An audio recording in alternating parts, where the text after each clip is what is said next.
Politics and religion have long been flashpoints in American discourse. Now there's a term you may start hearing more of: Christian nationalism. It's being popularized by factions who argue Christianity is being used by opportunists for political gain. Lisa Fletcher has more. White Christian nationalism has been in the headlines quite a bit recently. While it is linked to Christianity, its focus is much broader, with a goal of tearing down the wall between church and state. It's called Christian nationalism. What do you make of the phrase Christian nationalism? I've seen that become a label here recently, I think as a means to disincentivize or maybe even intimidate some Christians for engaging in their civil responsibilities.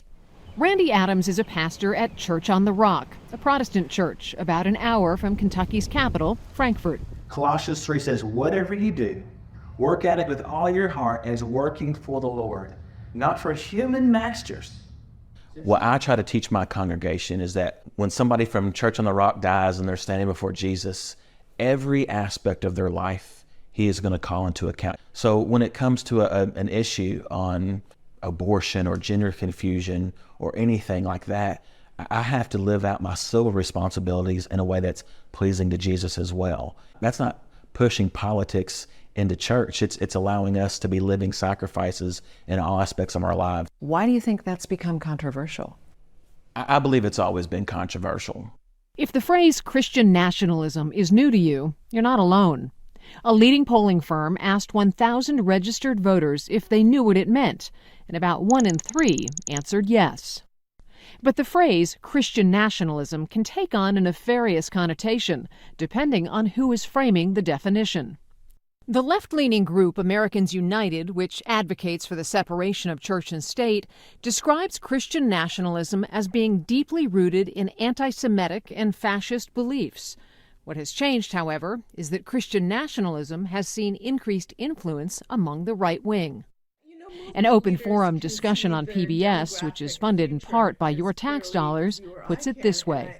Christian nationalism is not Christianity. It is not a religion. It is a political phenomenon that involves the exploitation of religion for political purposes, an organized quest for power. Christian nationalism preaches a gospel of power. You don't see other viewpoints having that nationalism attached to their name, right? Whether it be, LGBTQ or Black Lives Matter or any people with a vested interest in seeing their values, permeate society. Is it a way of diminishing you, though, and other Christians by slapping a label on them and not having to confront what you're really talking about? Absolutely, I think so. You attack the person instead of the arguments themselves. It's a disparaging term to make one group feel like they don't have the right to advocate for their beliefs. The issues where, I've been labeled a Christian nationalist is whenever I stand up for my own rights and the rights of others who don't want to be, have things forced upon them. I'm not going to, address a person by a specific manner that they request if it violates my conscience, in my faith. But to those who raise the term and issue to the level of a threat to democracy, pollsters say it's pretty clear this isn't about the separation of church and state as much as a new way to carve a political divide, because it's all about the numbers. There's a basic question: are we a Christian nation? How do you answer that question? Well, do most Americans profess some kind of Christian belief? Absolutely. It's close to 3 out of 4. So by that definition, we are. Is our government a Christian government? Absolutely not.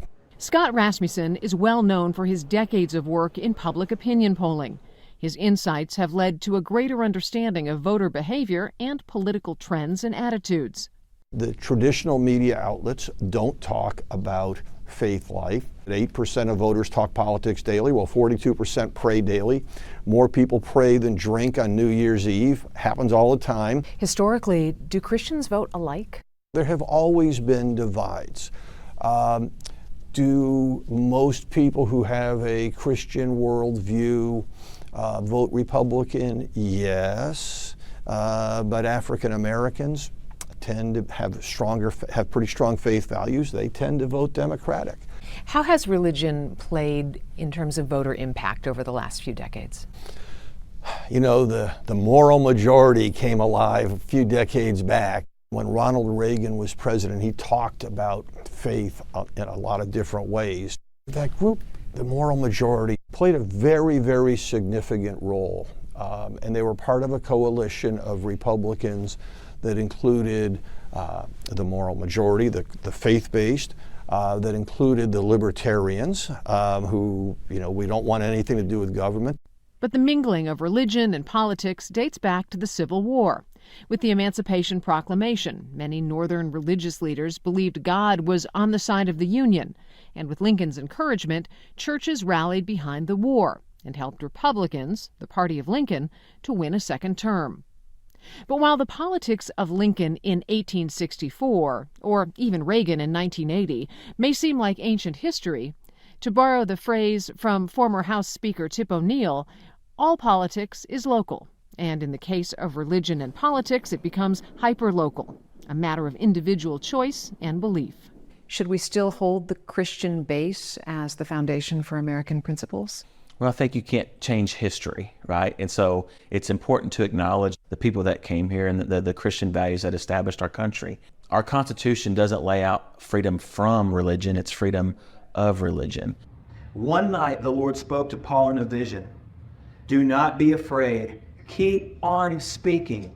In Frankfort, Kentucky, I'm Lisa Fletcher for Full Measure. Left-leaning groups are funding nonprofits and publicity efforts such as Public Religion Research Institute to drive the conversation, claiming that Donald Trump is promoting Christian nationalism.